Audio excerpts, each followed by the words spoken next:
What's up guys, it's Louie and welcome to my channel. Today I'm going to be doing a video on some of the tools that I use because that's what you guys want to see, and well, here it goes. I have 7 machines, but I don't use all of them all the time. I use them for different things, and I think in the beginning when you first start barbering, I made this mistake. I literally bought everything that I could possibly get my hands on.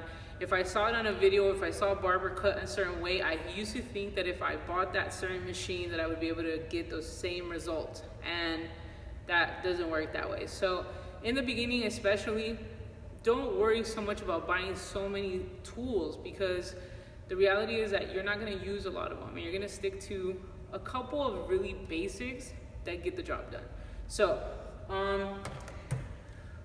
I don't have a preference as far as, like, I've actually used every kind of clipper that's out there for the most part, probably with the exception of some of the newer ones that are just come in. But I'm going to show you my go-tos, and this is what I get the job done with no matter what texture and no matter what style it is, unless I'm doing just shear work, which in the next video I'm going to show you all the shears that I have. But these are wall cordless clippers. This one, the difference between all of them, the motor is the same on all of them. They last about the same time, charged, depending how long you use them. But it's always good, especially if you have cordless, to have more than one, because you don't want to attach the cord to it. And normally, because it is cordless, they're not as long as like the regular corded machines. They're not as long as the regular corded machines, and so it's gonna all get in the way. I mean, you can get the job done, but you're not gonna get the same freedom that you do when it's fully charged. So I always recommend at least having 2, so when one dies, you can charge the other one and then alternate between them. So I have 3 different blades on these. This one is a fade blade. This one cuts a lot closer to the skin, maybe 0 gapped and close all the way. It's like a 5-0. If you understand all the terminology when it comes to that.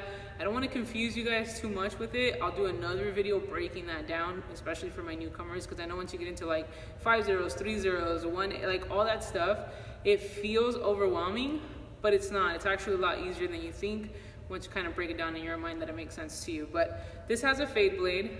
The reason it's called a fade blade, if you see it, it's a little bit thinner through here. It's kind of flat through there. This is your adjustable lever.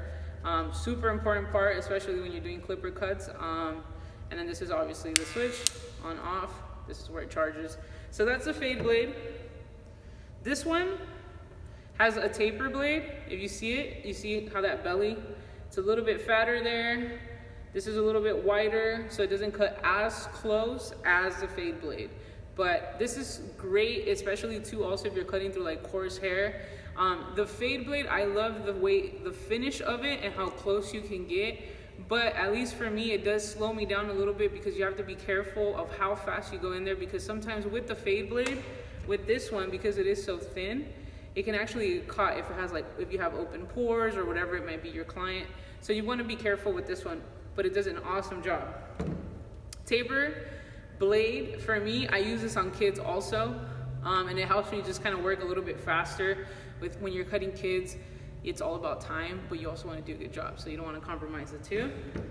And then this one, also, it's weird because it has a taper blade, right? But it's thinner than this one. So this one is like in between. And this one just got thinner. It got thinner because I took it to get sharpened. So that's kind of my setup here. Not kind of, that is my setup there. This is what I use when I'm doing clipper cuts. When I mean by having my machines sharpened, it is good to get them adjusted and sharpened, excuse me. When you talk about like having them be 0 gapped, I don't know if you can see it there. You see, when they're 0 gapped, the cutting blade, which is the blade on the inside, the one that moves back and forth like this, when you're looking at your machine, this would be your steel blade. Just kind of like when you're working with shears, this is your steel blade, and this is your moving blade, your cutting blade.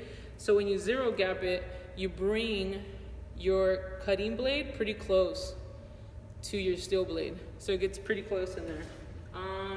The next one I'm going to show you is, these are my go-to. I still haven't invested in the cordless one of these, but I have this one.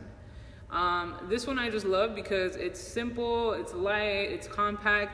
If you're used to working with a motor corded machine, this just packs more power, more punch. You kind of hear it, you feel it vibrate in your hand. This one is a lot quieter. The vibration is less. The blade, the T-blade, is not as wide. You see the difference in the two. So this one, like when you're going into corners or stuff like that, or you're doing designs, or you're using it for kids, this is an awesome tool. Super sharp and precise. Also, I recommend for you to take it to get sharpened and zero gap. If you can't take it to get sharpened and you don't have someone that can sharpen it for you, try to adjust it yourself. There's a couple of things out there that you can use. And then obviously I have my electric shaver. This I use obviously to do like the zero. Sometimes when I do a straight razor shave, if like the client is getting irritated and I know that their skin can't really handle the second pass against the grain, then I'll go in with this to get it pretty close. So as far as tools, when it comes to clippers, these are the clippers that I use. This is an extra one that I have that was customized for me. Same thing, I've traveled with these to a lot of places. I think these go for like, depending, anywhere between like $70 on the low end, $90 to $100 on the high end. But these will last you a long time. Like I said, if you can get one or two, start with one, build your way up to two. I think that'll do the job. So this is what I use. On the next video, I'm gonna show you my shears, which I have 2 different kinds of shears that I use. I actually have a total of, I have 10 pairs of shears in here.